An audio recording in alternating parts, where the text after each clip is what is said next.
Assalamualaikum warahmatullahi wabarakatuh.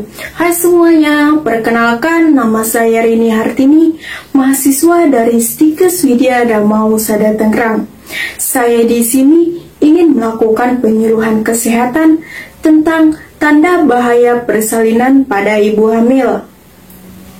Tujuan dari video ini untuk memenuhi tugas mata kuliah, pendidikan, dan promosi kesehatan.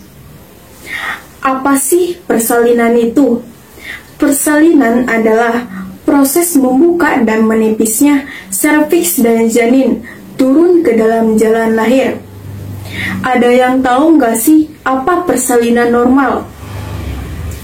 Persalinan normal adalah proses pengeluaran janin yang terjadi pada kehamilan, cukup bulan 37 sampai 42 minggu.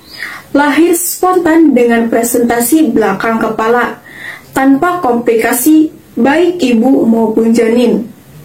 Selanjutnya, tanda-tanda bersalin. Proses persalinan berbeda-beda pada tiap individu, namun ada beberapa tanda yang dapat membantu ibu untuk memperkirakan kapan waktu persalinan tiba. Selama kehamilan, ibu akan merasakan kontraksi rahim, mules, kram perut yang lemah dan tidak teratur, yang disebut kontraksi Braxton Hicks. Ada juga ciri-ciri tanda bersalin. Yang pertama, lendir bercampur darah keluar dari jalan lahir. Yang kedua, air ketuban pecah. Yang ketiga, kontraksi yang teratur. Selanjutnya, hal yang harus diperhatikan dalam ibu bersalin. Yang pertama, proses persalinan berlangsung 12 jam sejak terasa mules. Jadi ibu masih bisa makan, minum, BAB, dan jalan-jalan. Yang kedua, jika mules bertambah, tarik napas melalui hidung dan mengeluarkan melalui mulut. Yang ketiga, jika ibu merasa ingin BAB, berarti bayi akan lahir. Segera beritahu nakes. Yang keempat, ikuti anjuran nakes kapan ibu harus mengejar waktu bayi akan lahir. Oke, selanjutnya ada juga masalah dalam bersalin.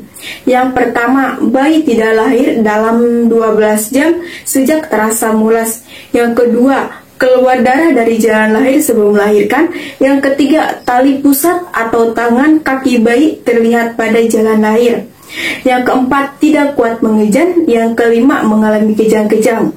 Ada juga tanda-tanda bahaya persalinan. Yang pertama, ketuban pecah dini. Yang kedua, pendarahan. Yang ketiga, pergerakan janin berkurang. Yang keempat, tekanan darah meningkat. Selanjutnya, bahaya persalinan tidak ditolong oleh petugas kesehatan.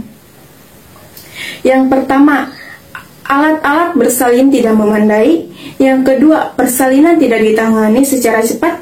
Yang ketiga, bahaya yang terjadi dengan cepat ditangani. Yang keempat, menangani komplikasi terlambat. Yang kelima, kematian ibu atau janin. Ada beberapa yang harus dipersiapkan persalinan dalam kegawat daruratan. Yang pertama, menyiapkan baju pokok, selimut bayi, dan lain-lain. Yang kedua, tempat yang akan dijadikan sebagai tempat bersalin. Yang ketiga, biaya pada waktu persalinan, dan siapkan donor darah jika sewaktu-waktu diperlukan. 4. Menyiapkan kendaraan jika sewaktu-waktu ibu perlukan. Saran yang pertama, selalu makan makanan yang mengandung gizi seimbang agar kebutuhan nutrisi ibu hamil dan janin dapat terpenuhi. Yang kedua, lakukan pemeriksaan secara rutin dan berkala agar kesehatan ibu hamil dan janin dapat terpantau. Yang ketiga, segera periksakan kesehatan kandungan jika terjadi salah satu atau lebih dari gejala tanda bahaya kehamilan yang mungkin terjadi.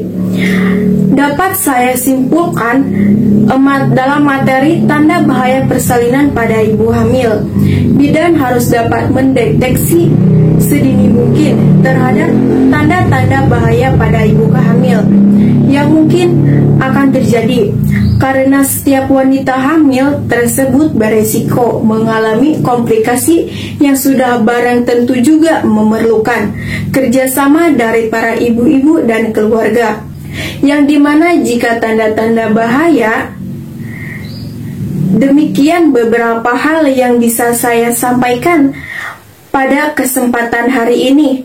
Saya mohon maaf yang sebesar-besarnya apabila ada kesalahan dalam tutur kata.